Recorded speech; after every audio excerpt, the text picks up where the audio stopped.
As a young child, there was something that always, stayed with me a lot, and it was a lot of just gratitude. I think that my grandma really instilled it into me at a young age. I spent a lot of time with her and lived with her until I was 5. I think it comes down to how you perceive your life and whether you see that as such a challenge and the worst thing to ever happen. If I have nothing else in life, I always have a choice. Over the past few years, my life has completely changed. I've built one of Australia's most successful e-commerce startups, Happy Skin Co., generating over 10 million per year in sales and disrupting $1 billion industry in the process. I've now turned my passion for growth and personal development to bring you these honest and eye-opening conversations. This isn't just a business podcast. This is about the person underneath. This is about the journey. This is what it's really like. I'll be interviewing guests from all walks of life, each with their own unique perspectives and experiences, from the hardest day of their life to the biggest accomplishments and everything in between. My name is Mullan, and this is Life, Money and Love. All right, episode 3, Vonni, thank you so much for coming in. There's so much I want to talk to you about. For everyone who doesn't know Vonni, she's the managing director of Vonni Media and co-founder of the GoodGun, which we've heard a little bit about with Brenton on not too long ago, but I want to go into all your businesses. But first, there's one thing I wanted to start with and congratulate you for being the B&T 30 under 30 entrepreneurs. So can you tell me, how did that all happen? I know you've got the best team in the world and you took them along and such an exciting process, but how did that all come apart? And tell me a little bit about that journey and that award and what it means.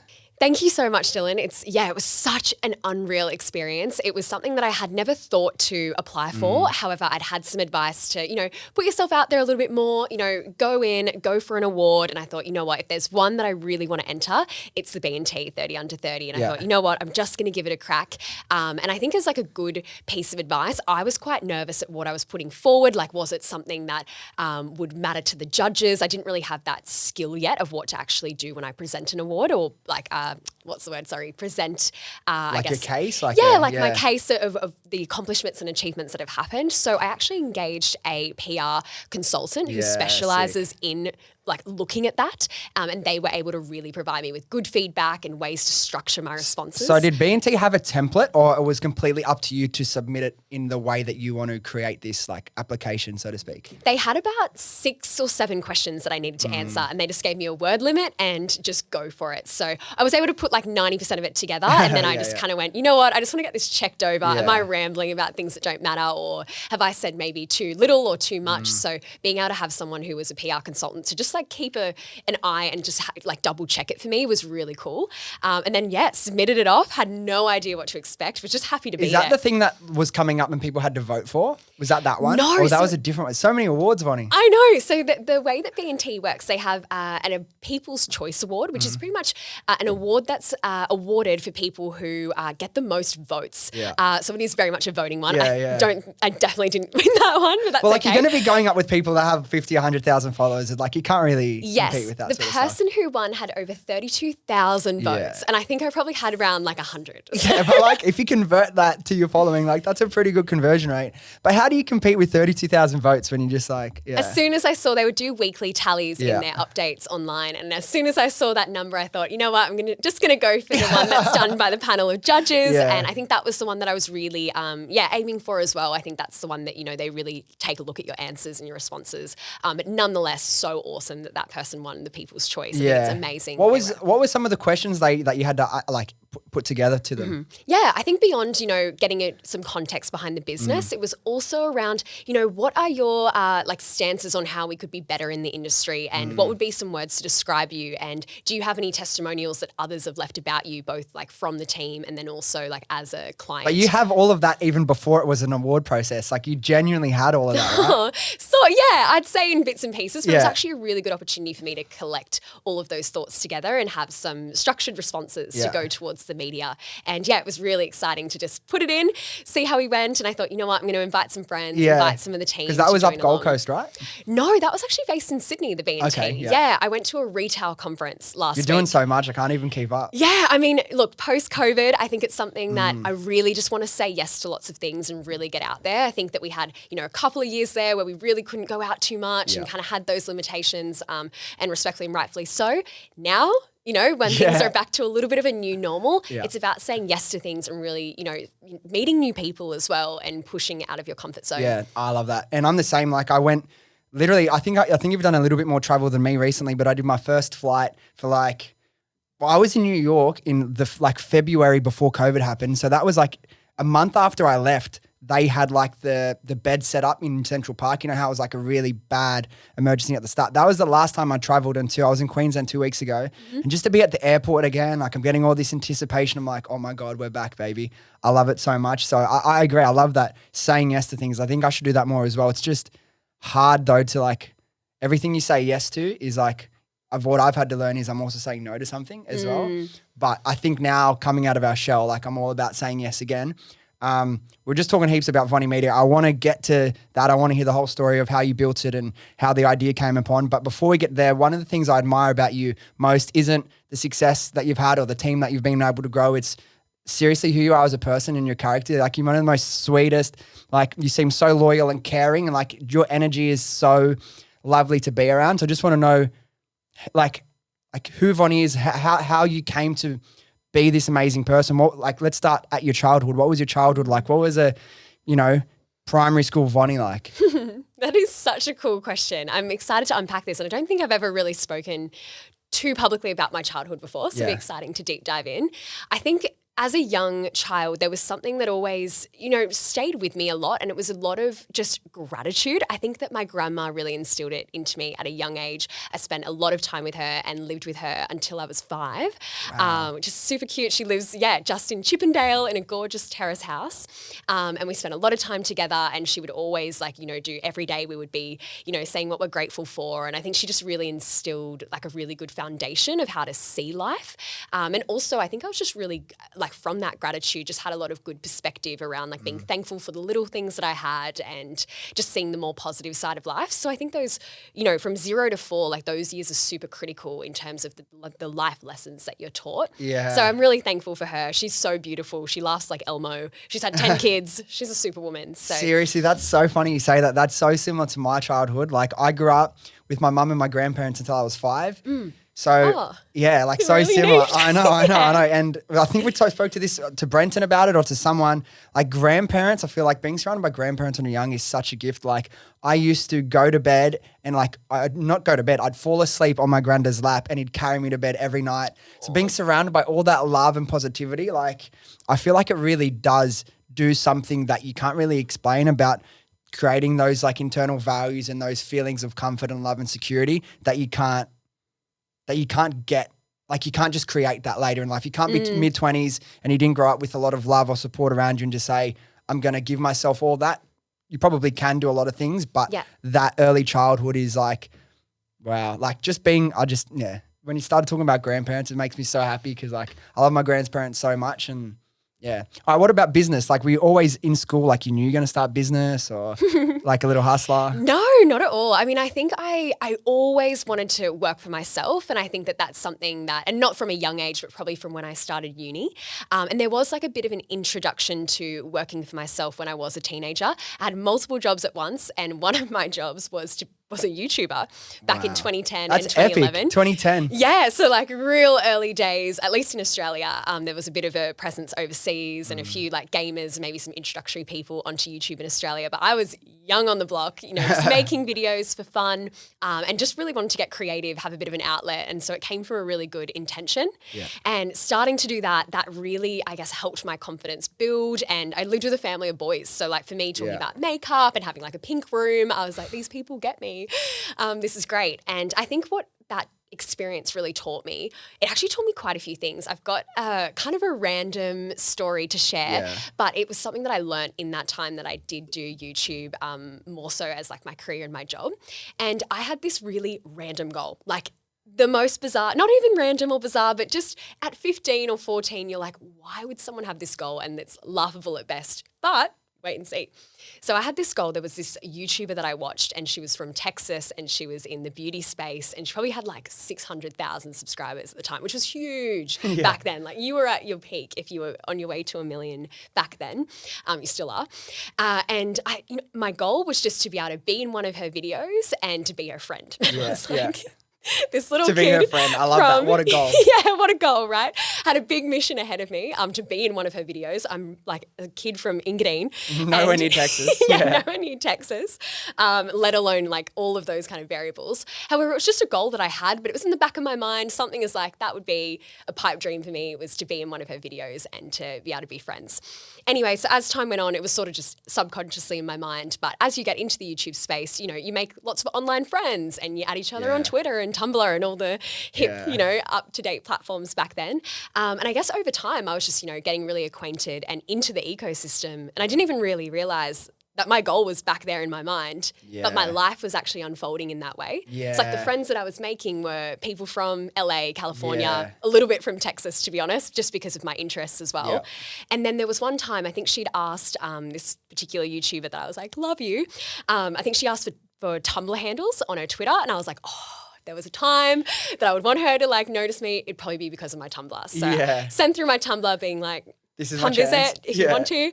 And she replied being like, I absolutely love your Tumblr, and oh my goodness, I love your videos. You're so positive and so grateful. This has really inspired me. And I was like, what? This is crazy. Like, it really like stood out to me that you really can achieve what you like, what you want. Like, I was there like, what the heck? I know it's just something simple. The next day I woke up and she'd made a YouTube video with 10 YouTubers that she wanted to spread the love to, and that she wanted to just give back some of her gratitude for people who've impacted her.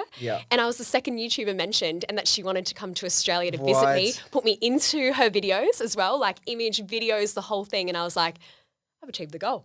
What the heck? And how old are you, like 16? Yeah, I was like 15. I was like, wait, this is crazy. Like, this is something that it just taught me so many things. It taught me to put yourself out there. It taught me to have big, crazy, audacious goals that you think are so out of reach, but they're not really. Especially when you break down the internet and just all about building relationships as well. I think that was another key piece, was the fact that I was just giving out value, giving out help. I know it was like my Tumblr, so but she was looking for inspiration. What sort of videos and content were you sharing?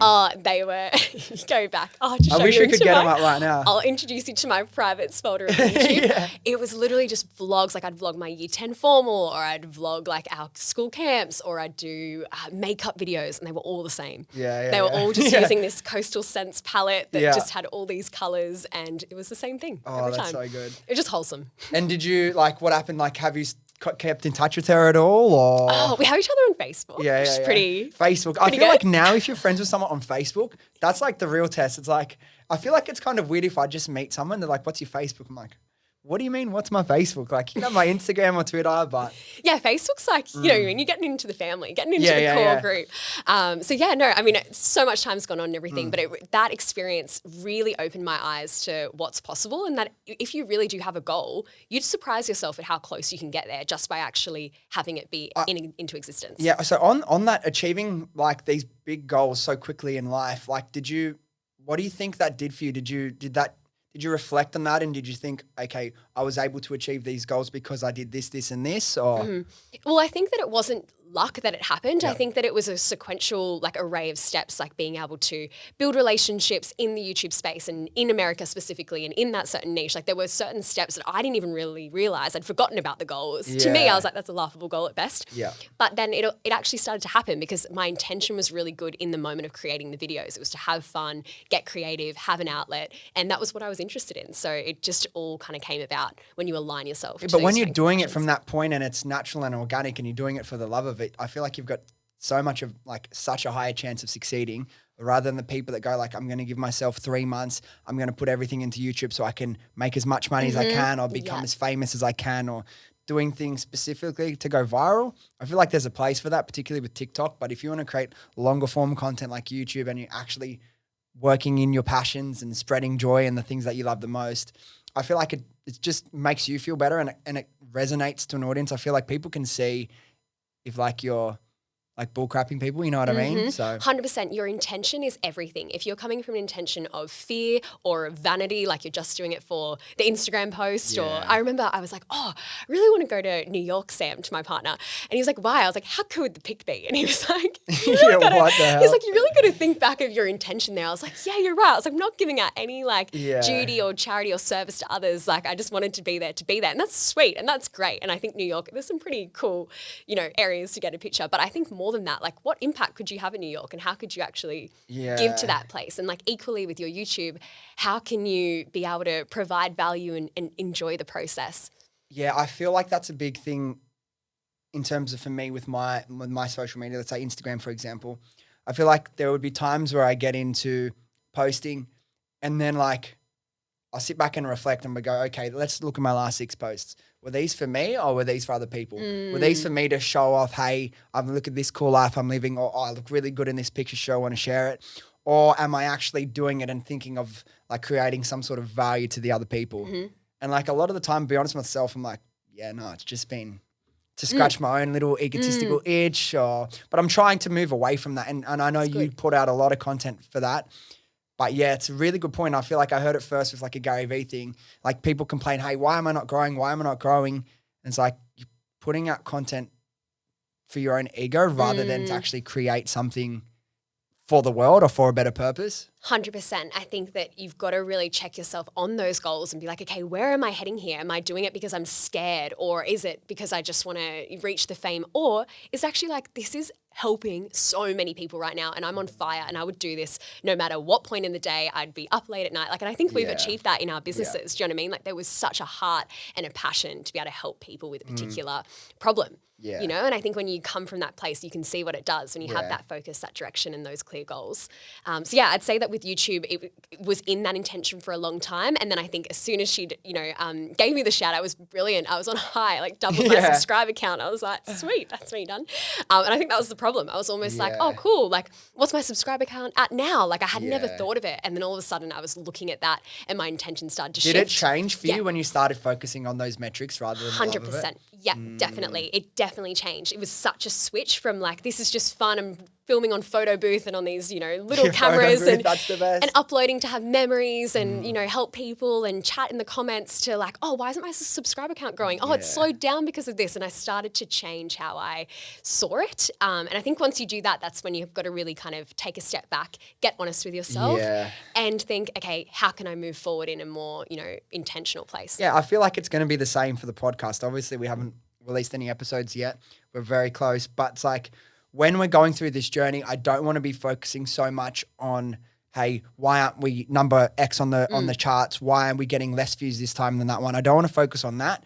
That's kind of out of my control, but I'm not just doing it for enjoyment. I want to be good at things. The thing I want to focus on that's still going to drive me forward, but it's like I want to focus on, okay, not so much how many views, listens, or shares are we getting, but are we creating better content than we were before? Am I asking better questions? Are we creating content that serves people more, and just focus on creating the better product and let that other stuff take care of itself? Otherwise you're going to because there's going to be highs and lows, and I just don't want to attach my mindset and my intention to that, 100%. And I think you've seen it firsthand when you're not focusing on that and when you're actually focusing on the heart of getting the best product out there and really focusing in on your craft, how much that can really, for others, how much that's going to just explode and take off. You said something when you were talking about the initial YouTube days that I kind of want to hear a little bit more about. You said you grew up like in a house full of guys. Yeah. Tell me a little bit more about that. Yeah, sure. So, I was in a single parent home.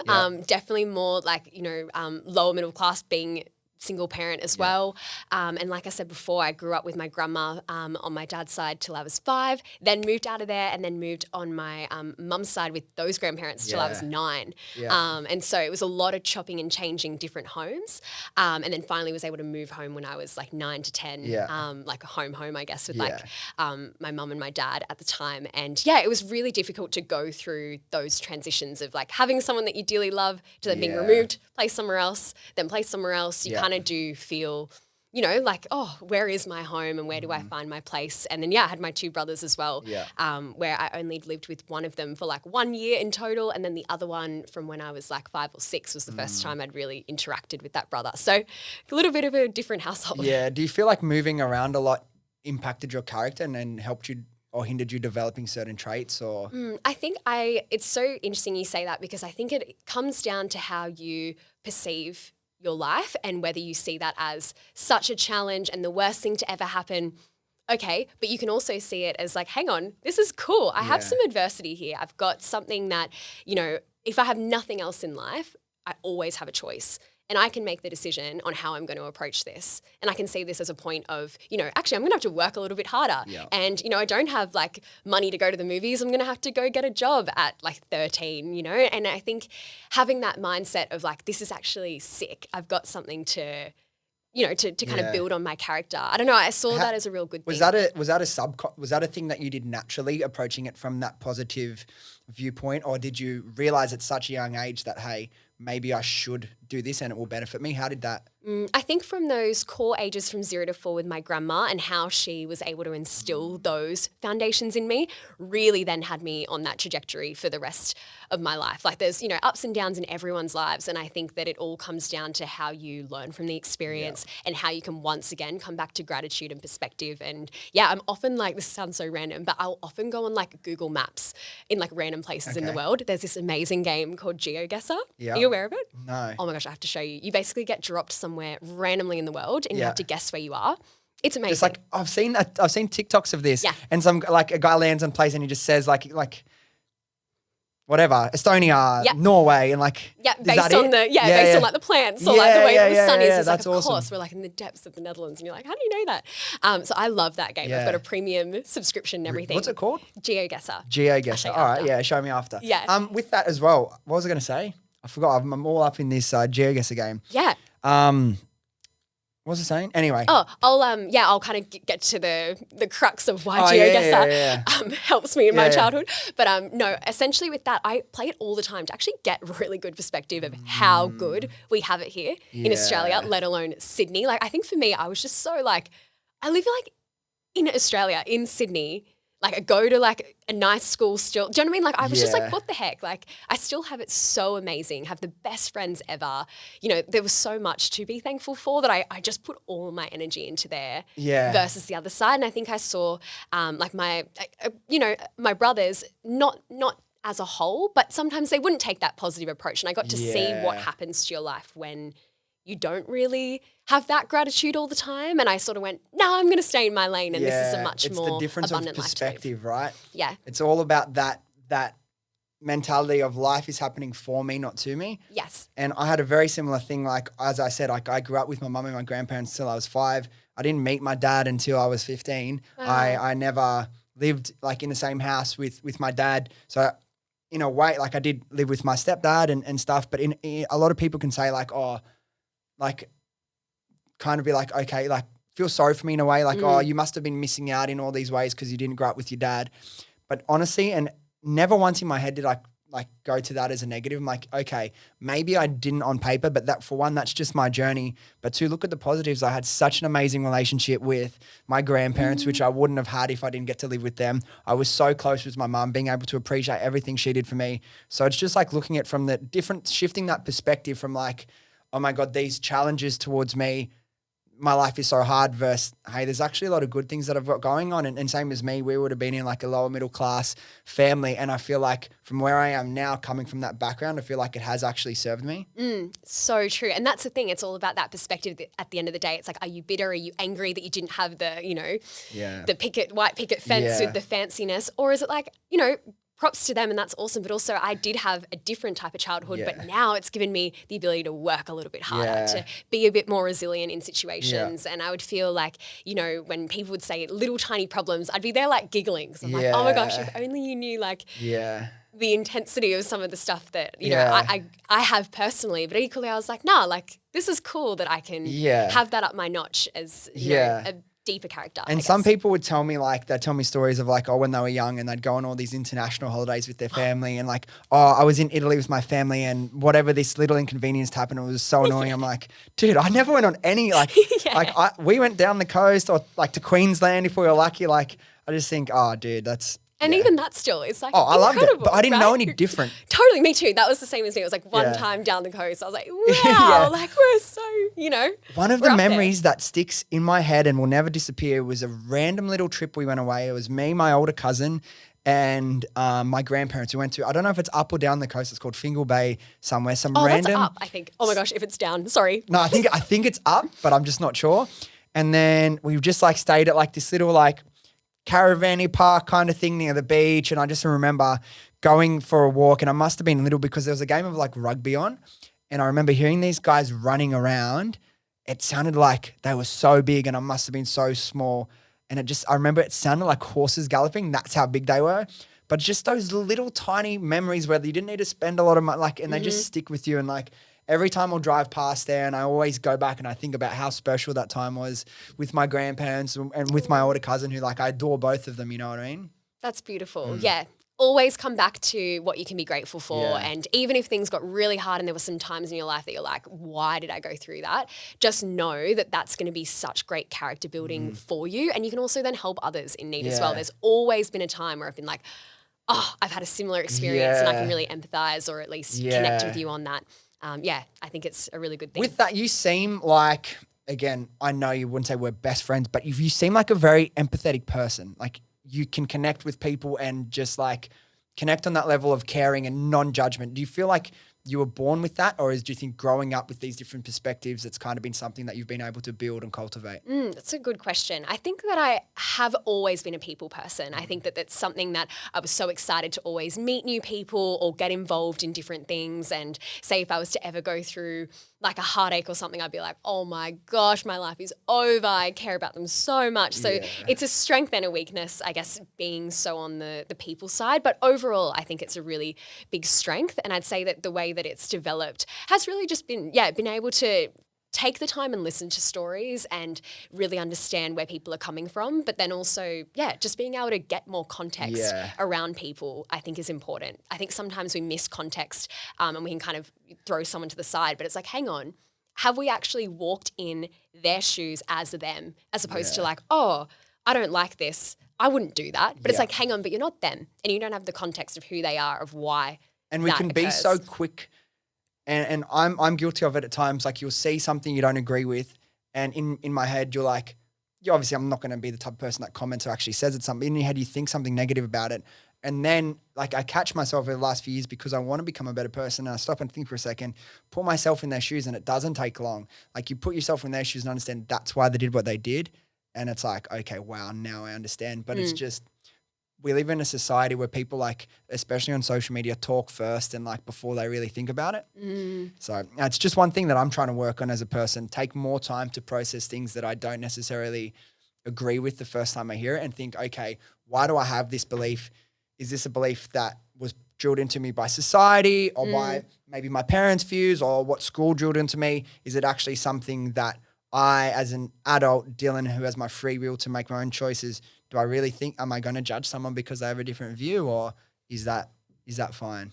Yeah, I think so. Being able to go, okay, I can have my views straight up, but now I need to really think in the context of them and what their life is like, what their childhood was like, what things that they've gone through, and if you don't even have context to all those things, then you won't really have context into how they will fully feel. But I am a big believer in two sides to every story, and then there are two stories and then the actual story, and just being, open to, the fact that people are entitled to their own opinions and can come to their own conclusions. And that's okay because they've had a whole different life to you.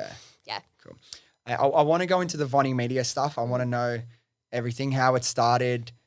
From the outside looking in, honestly, I feel like you look like the best boss in the world. And I would love to, obviously just to be a part of your team seems like the best thing ever. So I really want to talk about your team and your relationship with your team, but take me back to the start. How did it start? When did it start? Where did you get this idea? And tell me about the early stages of building Vonni. Awesome. Vonni Media. Will do. And Dylan, you are a lord. It would be an honor to have you on our team. No, all good. Let me walk you back. I think that to kind of give you a bit of a journey, back at school, I was kind of like a average student, I'd say. But the one thing that really changed my grades was me realizing that if I was able to build a connection with my teachers and have a friendship with my teachers, I would go better. This sounds so bad, but let me give you some context. This is actually a good one. In ancient history, and I'm pretty good at English, so I was like, I'm going to do pretty good in ancient. I was coming last. What? I was like, this is rigged. She hates me. And I was I would talk a lot in class, and I had this one friend in there, and we would just giggle and laugh and just be that annoying duo that a teacher would be like, I don't know what to do with you guys. And I now, reflecting back, I'm like, I should have been so much more respectful and, reflection is everything. Anyway, I was going through at the time, like a breakup, my first one, your first love, right? I was heartbroken in the playground, being like, my life is over. This is it for me. I don't know where I can go on. Like, is this high school or? High school, yeah. Like year 11, I was just distraught. I was like, how will it?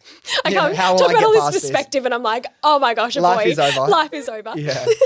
And this teacher came up to me that like I was coming last. I felt like she really didn't like me. I also wasn't, giving her enough reasons to really like me at the time. Yeah. And I told her what was going on and she was like, here, take a book. I'm going to give it to you tomorrow. And it's like how to get through a breakup 101. And I was like, oh my gosh, like really? Like, thank you. Yeah. And it normally takes me like 2 years to read a book. And I probably read this book in like 1.5 days. Like it was packed with like stories and how to get through it.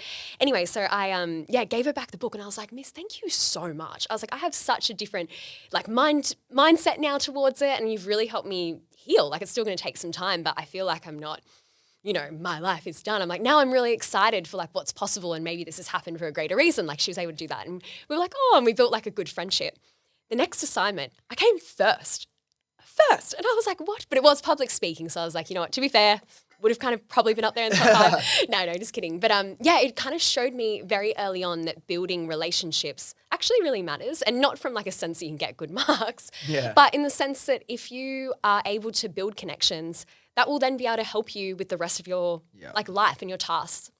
I think because I built a good connection with her, I could ask the right questions for what to do for the assignment. Yeah. And then from there, I was like well equipped to know what to research and how to implement and then be able to deliver the results. So fast forward on from then, uni was coming around and I was like, okay, what do I do? The people are coming into the schools going, join uni. And there was this one part where a girl goes, I'm coming here to let you guys know. She had this blank canvas on like a little, what do you call them? Like those stands. Little A-frame kind. Not A. Little A-frame. And I was like, oh, cool. Love to paint. And she was like, you know what? Uni's like, it's like a blank canvas and it's up to you how you're going to paint it. And I was like, whoa, that's cool. Now looking at your canvas behind here, I'm like, paint it myself. Yeah, exactly. Yeah.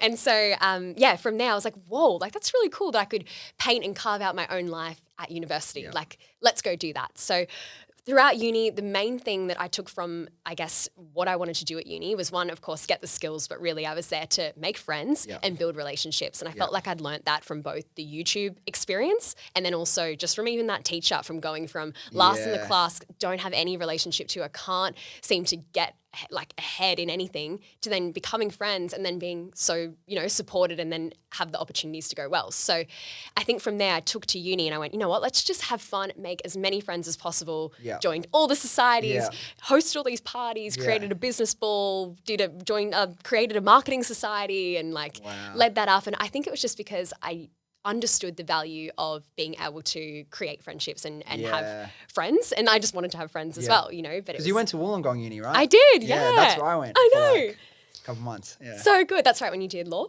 Yeah. How was that? Wollongong, well, the reason I picked Wollongong Uni, they come to your school and then I was such good friends with my year advisor and I'm still friends with him now. I keep in touch. We graduated over 10 years ago from high school. And the same thing I was reflecting when you were saying the teachers that you had the best relationships with, you did best in. And I was thinking, whoa, that was actually the same as me. The two teachers that I was probably least close with were the two lowest marks that I received. But he said, oh, look, Dylan, if you want to have fun, you want to go to all the parties and do all that stuff, you got to go down to Wollongong Uni. I'm like, all right, sweet, sold. So I had an early entry. I had to go down and do some exams and a meeting with the dean or whoever it was and got accepted. And that actually took heaps of pressure off my HSC because I had early entry. All they said was don't completely stuff up your exams and you're in. So I didn't really have to stress too much. But I went down there and it was what you said. It was a really good community vibe. Everyone was going out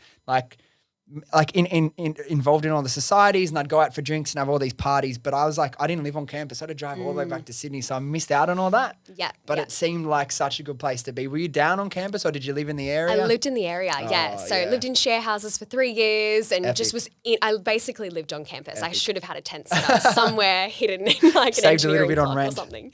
Yeah, seriously. Although the rent was pretty good down there at the time. I'd say just really being able to get involved, make a lot of friendships. And then when I went and finished uni, I was like, okay, 3 choices. fashion job in marketing, agency role that's really up and coming, or work for myself. And obviously the work for myself, I was like, that's the one I really want. But I was like, I have no confidence in like a skill, no context. And just at the time, I was like, I feel like I just need to get a bit more bearings from what I'd learned at uni or, was able to get through. I still didn't feel at the time like I could just launch The stuff into something. you learned at uni, in terms of the marketing and business stuff, do you think that was really important to what you do on a day-to-day basis now, or was it more like the experience of going through uni gave you the growth you needed to be where you are now? Experience definitely trumps the learnings. The learning, right? However, I would say being able to be in a classroom and sit in and do all those little nuances of what gets you the marks is good. Like you get good discipline out of it. I'd say though, if you want to get your values worth out of uni, because you pay a significant amount to go there, it's all about the people that you meet. And it's been crazy, 5 years, 10 years down the track, like the people that Are you bump still in into touch again. with anyone from uni? Yeah, I'm in touch with like the lecturers and things like that. That's the best. And then the lecturer's son recently interned at Vonni Media, which is like a way. full circle moment. People who were in my classes like work with me, which is really cool. And then also, just bits and pieces and beyond. And even when I finished uni, the reason why I got my first job was because someone knew of me like at the time at uni and went, oh yeah, I saw her around campus. She was really involved. Yeah. Let's get her in for a job. What was that first job at an agency or? No, it was actually I picked the fashion job. Oh, the fashion job. Yeah. So went and worked as a marketing coordinator for an e-commerce brand that was it's still up and coming and really successful. And so I was able to learn so much there. That's where I got the context. Like you get so much real life context and skill when you're actually doing the job. Like, yeah, it's just the work you can't people like interning at an agency even for like a month. I feel like you'll learn so many more real life usable skills than you would in like potentially a whole semester at uni. 100%. Yeah. I think as soon as I got in there, week one, I was already learning Google Analytics, Facebook ads, coordinating shoots, like photography, videography. I was like, this is it. Epic. And it's in fashion. I was like, this is my dream. And it was the best 2 years ever. I had so much fun and gained so much experience. And even just being as more of an operator in a coordinator role, it really taught me like to get things done on time, to think of new ideas and, just to really be creative. It was a really good workplace. What was your like full scope of work there at that fashion label? Like, what were you doing? I was producing the ads that then were getting sent to an agency at the time. But at the time I was like, oh, cool. Like my ad, like we put like, a bit of spend behind it and it made so much. And I was like, whoa, that's really cool. But it didn't really click till like a few years later where I was like, okay, this is actually kind of a dope skill. We need to do this for everyone. What else did I do? I did, a lot of copywriting. So for every single product was writing. I feel like for e-commerce marketing, one of the most like fundamental skills you need to be successful in e-com with respect to marketing is copywriting, right? Yes, so important. And I was doing copywriting, 10 times a day for every single post on Facebook at the time. It had has like over 500,000 likes on Facebook, so it's a huge channel for us. So the copywriting for that, the copywriting for every single product. I was able to understand like bestsellers, new arrivals, like trending, like all of those nuances that you need to get the click and what that means. So being able to have context of that, Google Analytics analysis as well, I was able to bring together like a lot of different reports. And, are you naturally a creative person or an analytical person? What do you think? Good question. I think initially in life, more of a creative and English driven. And then my partner, he studied civil engineering, he's super analytical. He works in strategy now and I feel like I've spent 8 years with him. He's really brought out the analytical side in me. And now I'd say I'm a bit of a balance of both. I think that a lot of my role today is being able to get into the detail and really make things better. And I think you need both a creative arm and an analytical arm as well. And I think that I have a good balance of both. I'm probably a little bit stronger in analytical, but I'm now kind of leading the creative team. So now I'm going to get my teeth stuck into there a lot more. Okay, cool. So you went from there, you spent 2 years at the fashion label and then you went from there straight into Vonni Media? There was another step? Another step. Then I went into agency land and went and worked for an agency. And so this agency specialised in shopper marketing. So it was events, so the, different activations and then also in sampling. So those stalls at Woolworths and Coles and the people there to serve you food. I was very much responsible for the end-to-end management of those coming to life and then also worked in the brand ambassador talent management side of things where you would actually get the talent to show up with their kits and do all of that coordination. And how long were you at that place for? wasn't there for too long. I was there for about 9 months. Because the reason I asked that is Yeah. what was the point that you started getting this like itching feeling that, hey, I need to start my own thing? When did that start? Because I had it at least a good 18 months before we launched and probably about half a year before I started working on Happy Skin Co. Was it the same for you? Or did you always have in the back of your mind that, hey, it's just a matter of time until I go out there on my own? Yeah, I think I'd always had that thought of back when I finished uni, I was like 3 options, right? So I'd kind of done the fashion role, I was like, amazing.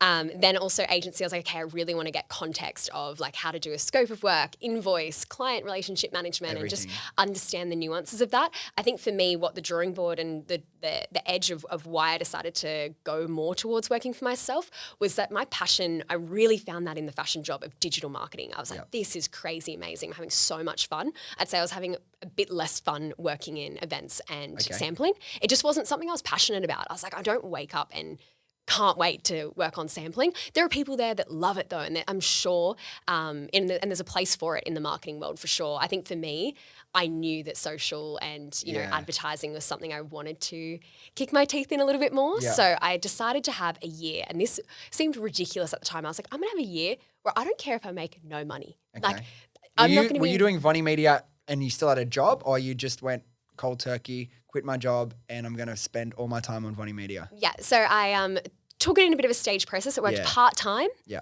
And then from there, I was like, you know what? I don't have the time reason anymore to not be able to start something. I was like, I'm going to give myself a year. I was living in North Sydney, had an F45 membership, working part-time. I was like, far out. Really got to get my spend under control.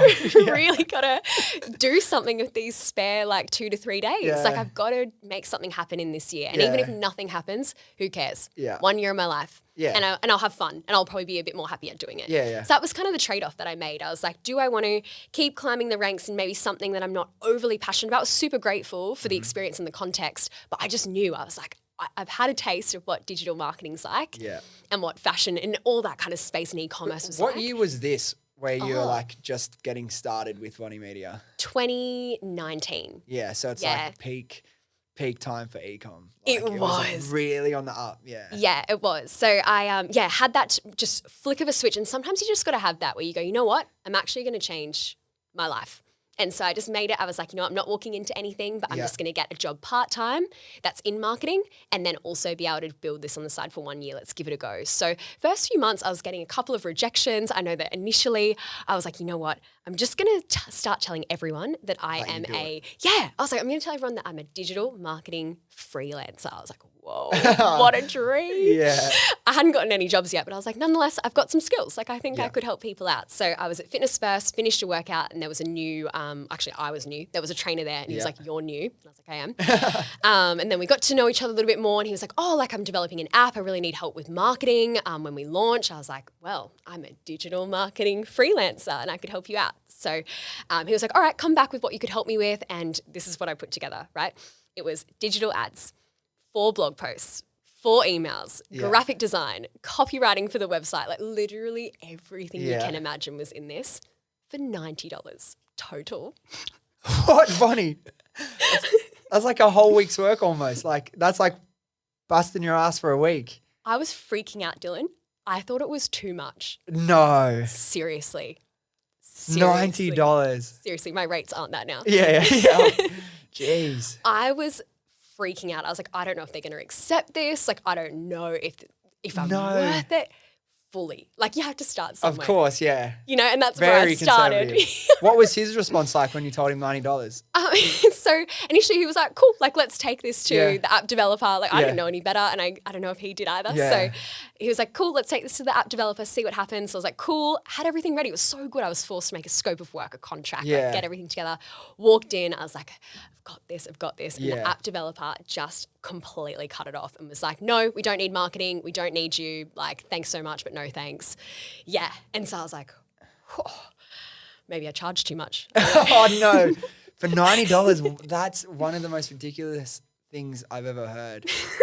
What was it? All right, I want to know the first time. I thought that was going to be the big first paycheck, the $90 paycheck. No, rejected. Do you remember? Rejected. Do you remember the feeling?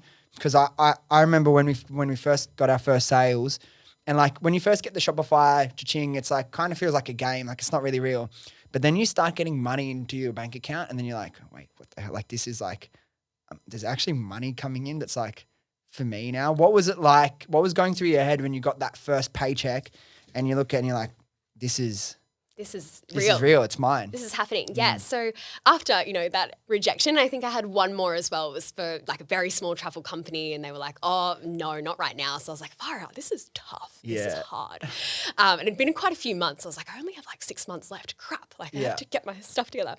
Pretty much by putting out there, I was a digital marketing freelancer. People were starting to potentially, go, hey. How are you putting it out there? Just on Instagram in my bio. Yeah. And then I would also, on my days off, just kind of show different tips and tricks on my stories. Were you making content at this point? Yeah. A little bit, yeah. Mainly on Instagram, nothing too crazy, but still, like the people that you know in your life know people. And we tend to think that you've got to have all these followers to be able to build something, but not necessarily. Sometimes it can just start with friends and family and you've got a business. Of course, yeah. So what happened for me is that I got this opportunity to attend this like fashion show for a Bondi like local fashion brand that had just gone to market, and they had no idea what they were going to do with their marketing. So I was like, oh, you could do this. Like I was so passionate. Yeah. And they were like, we need to talk. Let's have a chat. And I was there in fashion, in my element, like in that space. And I was like, wow. Okay, like let's have a chat. And so I was like, okay, let's do Facebook ads. Let's do one email.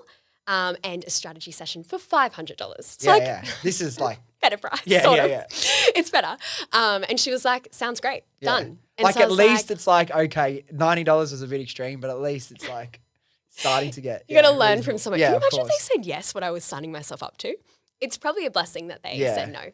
But anyway, at that early stages, even if you were charging $90, like. You're still learning. It's kind of like you're getting paid a little bit to learn. I thought for my first job as a freelancer, the fact that I was going for a paid gig, like this was my view. I was like, I can't believe I'm putting money behind my first one. Like this should be free. Yeah. So to be fair, my frame of mind was like, I should be doing free work right now. I'm a big fan of free work for sure. And like if I had to start all over again, like I would go and work for someone that I really admired. But at the same time, like when you're freelancing, I suppose, I do some jobs for people to get some reviews, but the amount of value you're going to give, like, everyone deserves, 100%. Yeah, I think that, you've got to kind of, I would be a big fan of free work for sure. Yeah. Like, not that I would be. I am a big fan of it. Same. I think at the time, because I was so like money poor, I was like, even if I could just put something behind it, that's at least me putting some sort of value behind it in the moment. My point is like I'm a fan of doing like free work for either like if it's a friend that you know and you're helping them out, but you're also learning from that, or if it's someone then you really look up to, admire. Yes. But I wouldn't just go and do free work for any random person on the internet, you know what I mean? Because there are people that will take advantage of it. Totally, yeah. I think it's only if it's so aligned with your strengths and passions and you would just be there for no money anyway. And do you know what I mean? Yeah, you do it for a purpose. Like, okay, 100%. I'm not getting paid for this, but I'm doing it because of X, Y, and Z, and then I'm fine with it. Yeah, and then dive in. Yeah. 100%. Yeah. So, I think with that, she was like, yep, let's do it. She got some really great results. And then I was out to dinner with a couple of girlfriends from my previous job at the fashion label, and then one of them owned a jewelry label that I was out to dinner with. And Dylan and I both know this person. Yes, she's amazing. We love her. And essentially I was at that dinner, had my laptop because I was coming straight from work. And she was mentioning how she wanted to really grow her business. So I built an ad on the spot in a bar. It was like Lil Darlin in Surrey Hills. It was not a lot of space. I had my laptop up and I was like, this is what you could have. And she was like, sign me up, like let's go. So she was doing it all by herself before? There was no ads. It was just like a hobby on the side, and just through her content and through her influential profile, she was able to run and have her business on the side of her job. She was like even packing orders herself up until like a year or two Oh my ago, gosh, right? yes. She was so so busy so quickly, and we've worked together for now 2.5-3 years. So it's been she was your first client. Second client. Technically, I mean I'd love to call her my first, but yes, my second client. And you've been with her since then. And I know speaking to her and you, like the difference of the growth once you started, how like, do you want to give a bit of a case study? Not really a case study, but tell us what was it like for you personally to actually see real life success? And not only are you, these aren't just numbers on a piece of paper. you're effectively changing someone's life by the work you do. Yeah. Oh, it was unreal. And I think as well, I've got to really acknowledge that she really came to the table with building a team, logistics, and really taking on a lot of the other parts of the puzzle that grow a business. I think a lot of people think that you can just turn on ads and then that's it. You're a winner. There are so many elements of the marketing mix that you need to do to be able to really grow and sustain a brand and build equity in a brand. Yeah. So it's about, what are you doing organically to nurture your audience each day? How are you optimizing your conversion rate on your website and keeping that website fresh and with constant content that serves that audience? Yeah. Then in conjunction, your ads, but what are you doing that actually matters to customers and are you thinking about them? And there was so many email marketing, like all these different things became part of the puzzle for us to really grow and scale this. And I think as a case study, I mean, she went from a hobby to multi-million-dollar business. And just to like a huge team. And I love that. Unreal. Like just people that start these little things and you're not really sure where it's going to go. And it started out of a passion or a hobby and it grows into something so much more. Yeah. This brand is called The Little, by the way. The Little, yeah. Definitely want to give it a plug. I'm like, you can say her name in the business. Yeah, it's Alice Roberts and The Little. So she was our second client, still with us today. And we've been able to grow her business into, something. Yeah, she's a legend. I wasn't sure if you didn't want to say it or something. No, like that. No, I think I definitely want to give her a huge shout. She was such a big part of the puzzle of just being able to go, you know what, we're in this together and we're going to. And like she even just bought her own like office and warehouse recently, right? Yeah, bought her own office and warehouse. She's got her own house that she's bought. She's absolutely killing it. But also as well, she's worked really hard. And I think that's hard. You can look at the end result and be like, wow, like they just somehow have it together. Like there are hours and hours and hours of hard work. And I think when you are a business owner, it can get very lonely and there are a lot of hardships. And so I think that if you can persevere through that and launch and get something off the ground, there is a lot of stuff behind that. It's not just luck. At what point did you like hire your first team member? How many clients did you have before you realized, hey, I probably need to get some help? Yes, probably around 4 or 5 clients. So our third client that came into the business was Sunday's Label, cool. Which is a pretty big Australian fashion brand that's really taken off as well. I'd say like equally with The Little, such a small business to start, predominantly wholesale, and now it has like this huge direct to consumer base, which once again they were able to come to the table with a lot of different areas of logistics, growing the team, starting to do a lot of organic marketing. I think you really need to work together to grow as opposed to just relying on us for everything. You can, but to really you can, but it's going to break if you don't have the logistical support behind it and the structure. Because like we had periods when we first launched where we were selling so much, and then like looking back on it, once we brought in like a proper finance manager, there were so many missed opportunities and things we did wrong. And like if we didn't bring that person in, I'm like, not to say everything would have went down, but like let's just say I'm very glad we brought in that other stuff to stabilize. Because if you just think sales and marketing and growth, like you're putting yourself at risk, right? So true. So what was the first person doing? Like, what did you hire them to do? Yeah, so they were hired pretty much straight after the Black Friday rush and Christmas. Yeah. I was doing all the campaigns, all the strategy, like so much work but I loved it. I was obsessed. Like I was up till 3, up again at 6, like worked all of Christmas day and night. And like my partner's family were like, you're going to spend time with us? I was like, I've got to build ads. But you were enjoying it, right? Yeah, I wanted them to go so well. I was obsessed. I would change it by the hour. I was like, it's 7 p.m. Yeah. I can't have dinner with you guys. The campaigns will go better with my manual changes. Yeah. Like when you know that you're at that Black level. Friday, Boxing Day, Christmas periods, it's like every hour we're checking the ads, adjusting budgets. Okay, what can we change here? Push more budget into this, try this ad, like this is working. How can we recreate that and put it out? Yeah. 100%. I'm on night shift. Like Black Friday, Boxing, So how long were you, like how long until you hired that person? Yes. So I hired that person. So took it full time November 2019. Yep. And then was able to hire someone by February 2020. Wow, that's really quick. Yeah. So I had that busy time and I went, you know what? I know that we're just scratching the surface of who we can help. Yep. There's more brands coming in and people wanting to talk to me. And I think I'm going to need just someone to help. And I'll just train them, even if it's a bit of a loss initially. Once again, I was never motivated by money. The whole point was just to give back, have fun and build something for myself and work for myself. And I think when that was the goal, that was the intention. And the fact that I could help people so much and I was up so late at night just to have it go so well meant that people were hearing about it and people wanted to also, I guess, have that experience for their business. And were they on part-time to start with? Yeah, contractor one day. Like I was so... You have to start like that. Yeah, I was so scared. And then there was a second person. I was like, okay, you're contractor one day too. And then she went to 2 days and then he and she then went to 2, 3 days, 4 days. And then, by the time, what was it, a year later, I had about 4 or 5 full-time staff of that year. And then now we have 15 full-time staff. staff. Yeah. What about... What about your first office? I know that's an exciting, like when did that happen? It happened You've got a really epic office now. It looks sick. Oh, thank you. Yeah. It's coming together. Yeah. I think initially it was just in the lounge room. It Yeah. was literally us all at one table, was able to convert a spare room into a bit of like 3 desk spaces, but then there was 4 or 5 of us. So we were in the living room, the lounge room, and then Sam, my partner, he'd just gotten a new job that like involves like quite a lot of confidential information and strategy for like quite a good corporate. And he was like, you guys can't be here. I'm going to talk about Fair stuff. enough. And you guys, he's like, I'm kicking you out, essentially. Yeah. And it was actually the best thing. That It was a push you needed, right? Totally. Because I was like, okay, I'm going to need to get a space. So we took it step by step. We moved into a co-work space. And I felt like that was really low risk because you can go month to month. They have everything set up for you. Fridges to like waste management, like all these things you would never think of. Like it was all done for you in that space. Then when I moved out of that space, we had a few different offices in there. Moved out there, got our own space, and I was like, it's going to be easy. It's going to be just like this co-work. Move in, desks, done. No. So naive. There was so much to do, but it was great. It taught me a lot on like what things to consider. Like fridge gets empty, we run out of toilet paper, the electricity stops, there's leaking. The things you don't think of until you actually get in there and start doing it, right? Yeah, but all worth it. I think that as long as you can, you know, enlist the right experts and the right people, you'll be able to run it smooth. What I want to ask you about, and I'm not sure what your answer is going to be because like I really just think it's you being you as a person. But like as I said before, like I really admire who you are and like you seem like the best boss. And I think if you're going to be a business owner that grows a team, like I'd want to be able to connect with my team the way you do.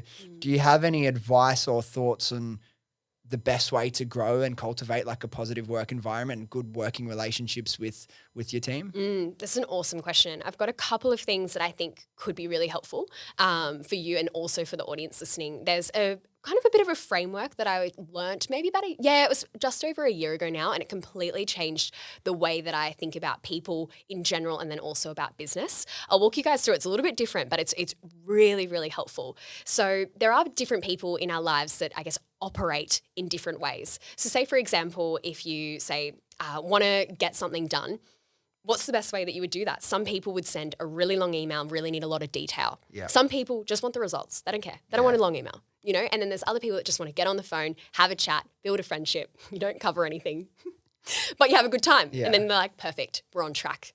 Then you've got other people that are like, okay, if there's something to get done, okay, but what about logistics? What about all these different things? Like, have you considered this? So there's different ways that people operate when a task is put forward to you. So I want to walk you guys through this because I think it's so helpful and it's really changed the game for how I interact with my team and also with my clients and people in general. So let's just go in like a quadrant, okay? We'll go top right. This is a person called the connector. The connector. Okay, this is the person that they just want to catch up for coffee, hang out, catch up, like good old days. But if you're in a business setting, if you're someone else, like who operates differently, you're there like, we're looking at your watch, like what are we doing? Yeah, and so Brenton and I, like this is my business partner for the GoodGun, we're both connectors. We just like want to catch up, hang out, and then we're like, how good? We're like, did we actually cover what we needed to cover? No, but we had such a fun time laughing. Done, success. So that connector, they're very much the person that would be, building those relationships and on that side. Then you've got someone's other quadrant. By the way, everyone's a cloud. No one's set in a certain quadrant, but I'd say I'm very much a connector. This second side is like someone who's very results driven and very accomplishment driven. They're big on checklists. They just want to hear what you need. So if I'm a connector going like, I need this done, they're like, cool, when do you need it by? And by when? Done. Okay, da-da-da-da-da-da. And I'm like talking, they're like, I just need to get it done for you, and then we'll talk. They're very results driven, and there's someone that just needs to get stuff done. And people can cloud as well. And I'll talk very quickly in a second around what people do when they're stressed versus when they're calm. Yeah. Because when I'm stressed, I go into results mode. I'm like, all right, let's get That's me, big checklist. time. You would so be that. I'm like the connector, but then like when I'm under pressure, and it's not necessarily bad stress, but when I've got a lot to do, I would find myself losing my softer connector skills and just be like, give me the problem and what do you need and let's fix it because I have 100 things to do today. Mm-hmm. And that's like a risk. I don't want to become too much of that. But it's really important for me to, set goals and to-do lists and things that need to get done. but I don't want to lose myself and my natural, wanting to connect with people and talk. And where you operate, which is wanting to catch up, get on the phone or spend time with people, get to know people. And that's still a great way to operate too. It's just different. So yeah, you've got that kind of side, which that's so cool that we're kind of similar. Then you go into this third quadrant. They're kind of called the analysts. So these are people that say, if I'm a connector going, okay, you've got all, like this briefs come in, they'll be like, whoa, stop. I need more detail. I need more context. I need to really understand what you need from me. And they'll go away and then they'll deliver something excellent with quite a thorough amount of detail. So we've probably all experienced before where you get a really long email and all these, and you're like, whoa, like, hang on, can we get on the phone? They're like, no. You're like, why? And this is where it becomes so important to understand how people operate so that you can, one, tailor the right people to work with similar operating styles, but two, you don't take things as personal.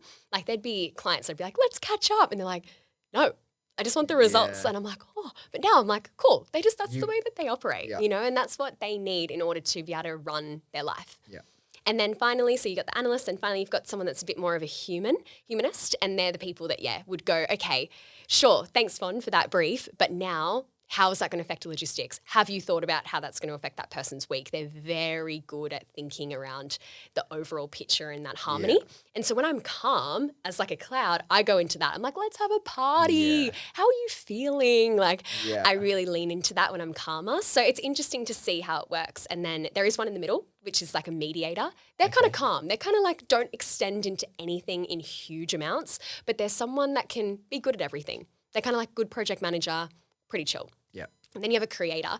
This person is really good at everything in huge amounts. So they'll be a super connector and then super good at detail and super in results, super in there. Yeah. So I guess your Richard Branson probably be that kind of character where you're like, whoa, you can be so good at all of them and you don't know which one you're going to get for the day.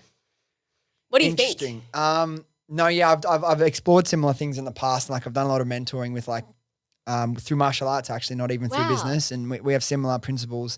But what I want to ask is because I know people listening to this, they're going to start thinking about the different people in their team, whether they're the manager or the owner or not.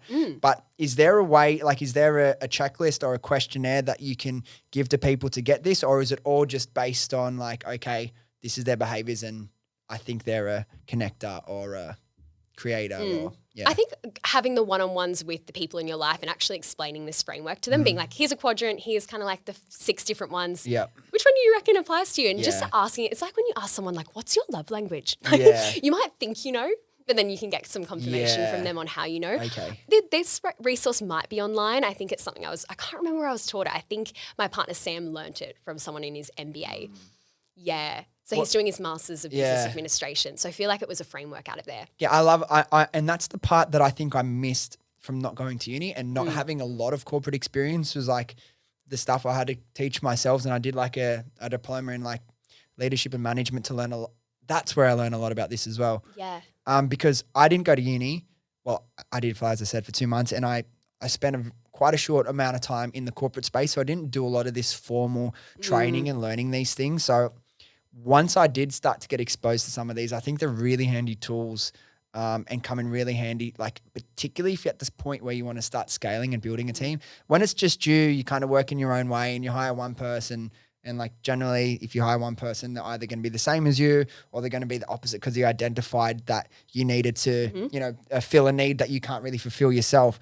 But where it gets tricky, and I don't know what's your strategy is okay, when you get to the point where you have, let's say 10 team members and they're all different and it's okay, you personally, Vonni, you're responsible for communicating everything to the team and make sure everyone has what they need to succeed, but you also have your own work that needs to get done. How do you balance shifting in and out of these different communication styles with people and still finding enough time to get the stuff that you need to get done? Such a good question. I think that having really clear, accountable, defined roles are really important so that you know exactly okay, let's say if it's the head of paid, I know exactly what would be in his JD, so to speak, that he's got to achieve for the week. Yeah. How he gets there, I don't really mind as long as the box is ticked that's achieved so that we've got, the whips happening, the one-on-ones, people feel supported, and we can go into the nuances of how to improve those and things like that. But I would say that being really clear on exactly what their roles are and then also how to do your levels of delegation. We actually don't use the word delegation in our office, which is quite interesting. We use the word empower or reassign or, collaborate or whatever it's a it little bit is. of a dirty word. It's a bit of a like negative to some people, the connotation. connotation, yeah. I think so when you hear the word delegate, you feel like you don't want to give that to that person. But instead, if you're empowering them to learn and grow, they might be so excited to get that task that you're so dreading. So I think your language and your tonality is very important in how you deliver it. And also just the way that you are able to do your levels of delegation. So there will be different areas where I'll go, okay, this is what you do for your whips.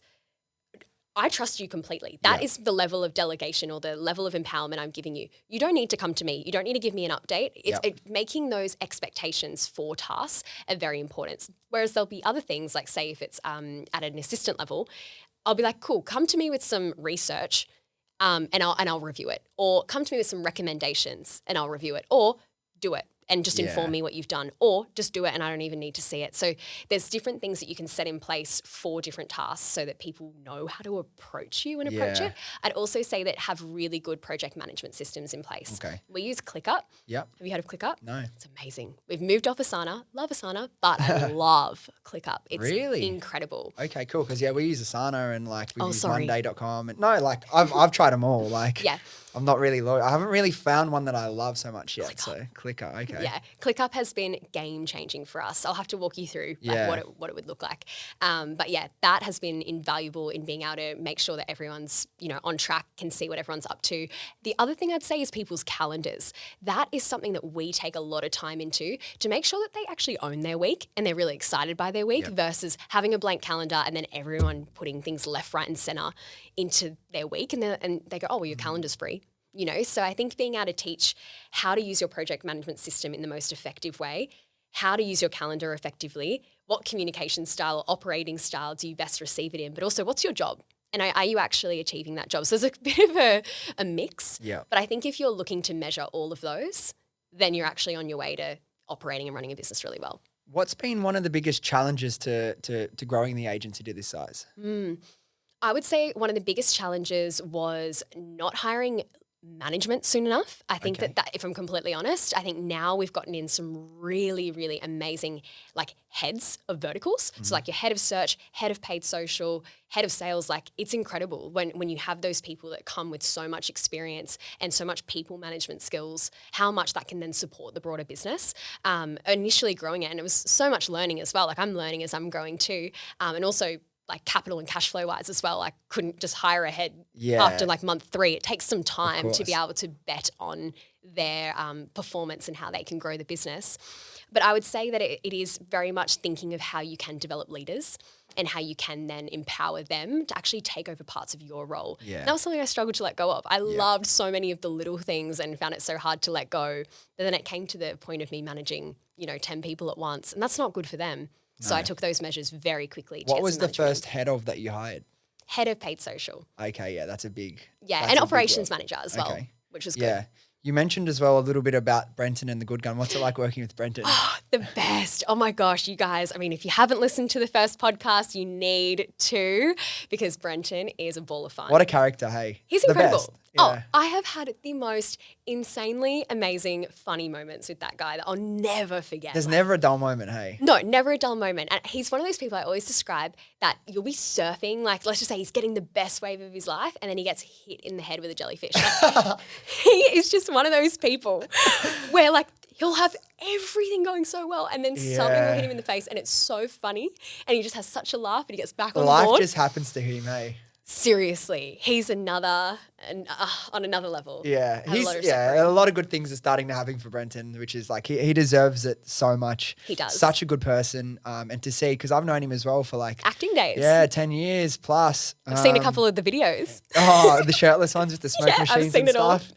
Seriously, he's the best. But how did the GoodGun come about? Like, when did that all start? We got a little bit of Brenton's perspective, but I want to hear your perspective about how it started and why. Yeah, great question. It started around the same time as when I leapt into full-time for Vonni Media. So very much that November 2019 is when we also launched the GoodGun, as well as launching Vonni Media. Yeah. And the way that it started was, Brenton, I mean, he's already the life of the party. He doesn't need a massage gun to make him more of life of the party. Seriously. But he bought a massage gun off eBay, I believe, and he's a DJ, right? Or like heads up a DJ company, contracts out DJs, also does some really cool gigs. He was at a gig, brought this massage gun and everyone was loving it. He was once again, the life of the party. But he Yeah. doesn't need it. But he, had so much fun. I think he took it to a few different gigs and he was like, there's a bit of demand here. Like, he's such a business guy. He was like, I can make some money. This is a really good plan. So I believe that he pitched it out to a couple people. And then from there, we were sitting down at 5:30 Club, which was a club that Brenton had founded with a couple of other members.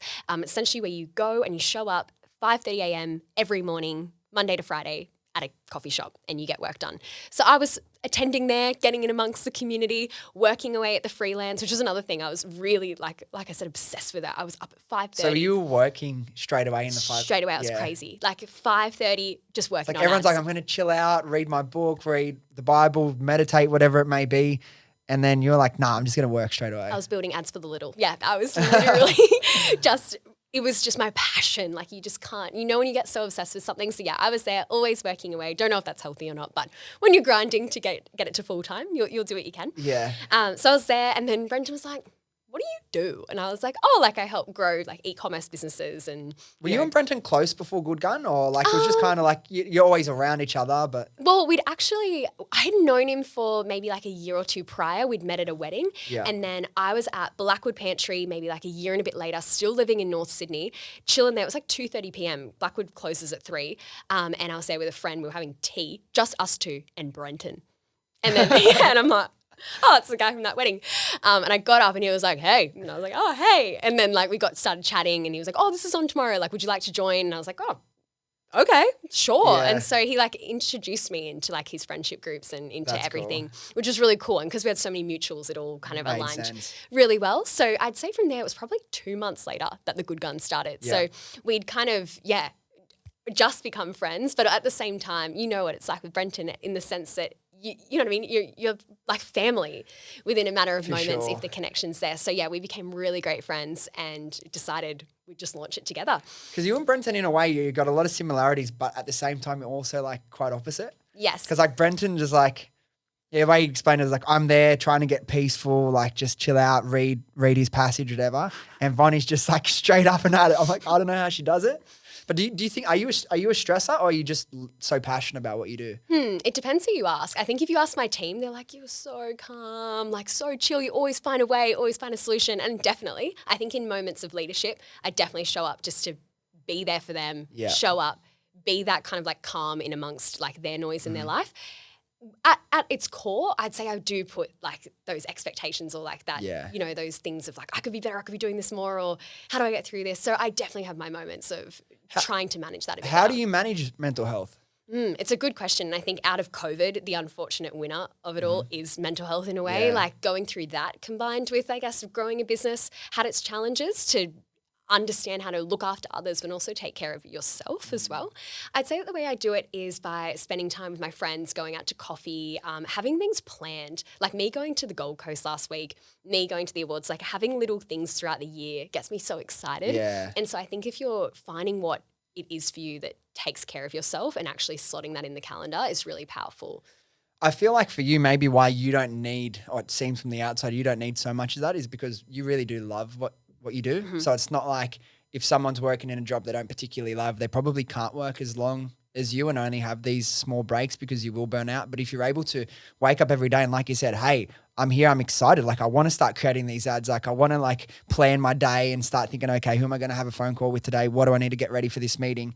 It makes it so much easier. But do you have like a morning routine or are you still first up? Like straight away? I'm not doing that anymore. I don't wake up at 5:30 and get to work straight away. However, I will say that like that passion still exists today where it'll be the weekend and sometimes I'll be like, there's all these events and I'm like, but I just want to work. And I'm like, I've got to like really, or I'll wake up and I'll obviously like do my morning routine and then I'm like, I can't wait to work. Like, so I think when you have that passion, it is really cool that you know that you're in your lane. And how's Sam with you, with how much like with your work ethic and your drive? Like, how does that work? I think that he connects with me on a very similar level. He's highly analytical. He is highly ambitious as well. Just loves the corporate space. Yep. So I think that he actually is leading a similar path, just doing it in a very different way. He loves huge teams, big teams, but he is someone that, like I said, he studied engineering. He's such a problem solver. Yeah. And so I feel like whenever like I'm presented, say, with a problem and I want that external advice, he has really good, solid advice. He's very calm, can really think things through and get to the solution. So we actually work really well together when it comes to work life. Yeah. I'd say as well we've put measures in place to really be able to switch off, not talk about work. And to have work. the time together, right? Yeah, and have morning routines as well. We've got a puppy, we've got a golden retriever. Oh, the cutest. So we walk her most mornings, and we will jump into like a HIIT class like a couple times a week. So I'd say that I'm still building like my perfect morning routine, but I would say that I've got little things in place that I know if I don't do it, I'm probably going to go on a downhill. So what's some of the things, like you kind of mentioned them, like creating that space, but is there anything that stands out to you as like an important element of like building a successful relationship? Well, successful relationship, air quotes. I think communication is huge. And I know that's a very generic one, but it is so true. If you don't talk for a while about maybe what you're struggling with or maybe what you want more out of in the relationship, things can get lost in translation. So I think having face-to-face open communication about how you're feeling for the week, anything you need a hand with, is there something that I could do better, we could do better? We often have a lot of those chats. And another part of our relationship is that we kind of have a bit of a rule where we only really want to talk about our dreams, not people. Okay. So the moment that we start talking about people, like we're gossiping and... well, just like, it's like low energy stuff. And I'm like, the moment we do it, we just cut it. We're like, no, this is bringing us down and we're not actually achieving anything or working towards our dreams or talking about where we could be and what we could do. So our relationship is actually fostered on a lot of really great conversations because we've just said no to a lot of other types of conversations. We still be open if we have things that we're struggling with, but we don't actually talk about people. We more, how do we come back to the bigger picture, which is really cute. I love that. It's a good foundation. Yeah. So what's next for you, for Vonni Media, the GoodGun, everything? What's coming up? Huge. Okay, so Vonni Media, so we're at 15 staff at the moment, if I was to kind of do it from a staff point of view, and it's not slowing down. Like these people that have really headed up in the management, their biggest goal is to build a team. So if you go on LinkedIn, we're hiring through and through and through. So we're hoping to double it by the end of the year. As I'm just putting it out there, I've put it on the podcast, guys. So keep me accountable. Come check in December. Yeah. That's epic. Hectic, but so fun. And I think for me, the intention changed from just like, whoa, like say Facebook and Instagram ads or any type of digital advertising changes the game for businesses. It actually became, oh my gosh, look at, say, Harry, for example, or Maeve or Megan. Look at their confidence. Look at them going into those meetings and actually owning the room. Hey, now they've learnt the skill. That is so exciting and has become like my new purpose, is actually seeing them succeed and grow. And I think that comes back to that people person aspect of me that I think now has become a strength, because growing a team doesn't scare me, but it really excites me, because that's my new intention and my new kind of service is actually empowering them through like a really cool skill set or like set of skills that we can give out to the world. And do you feel like that's more aligned with who you are and your purpose now? Oh, for sure. Yes. It's definitely a whole new skill. Like I'm 2 years in, I'm a baby. There's so much for me to learn when it comes to how to people manage. But I would say that the reward of seeing them be on fire for their life and build out their dreams and for them to stretch their frame of mind is exactly why I'm here. And I'm so pumped to be able to do that on such a face-to-face level. And I'm sure there's going to be heaps of ecom people listening to this. So awesome. Where can we find you? Yes, you can find me on Instagram with Life with Vonni. And also on LinkedIn, you can add me as Vonni Cremen, nice and formal. And on YouTube, I'm Life with Vonni as well. Beautiful. And then our digital marketing agency is Vonni Media. So you can go and talk to us there too. The best. Honestly, Vonni, I'm so proud of you. Thank you for coming in. Like to see how far not only you've been able to take the business, but yourself personally since I've known you the last couple of years. It's a beautiful thing to watch. And I'm excited to remain close and friends over the next 10 years and to see where we both go. But again, thank you so much for coming in. Thank you so much for having me, Dylan. And I'm so pumped for your journey as well. You're such an inspiration to so many people. And I'm excited to how you're going to be able to give back after all these years of grinding hard and learning. And you're always going to be learning, but now we get to learn from you. It's going to be thanks. sick. I'm excited too. I'm very excited. And it's just like what you said, I'm working more in alignment with my purpose and my passion. So only good things are going to happen. 100%. Cool. Thanks. Thank you. All right, there we go. Thank you so much for listening. If you enjoyed this episode, could you please do me a quick favor and hit the follow or subscribe button? I honestly appreciate it more than you know. Thanks again, and I'll see you next time.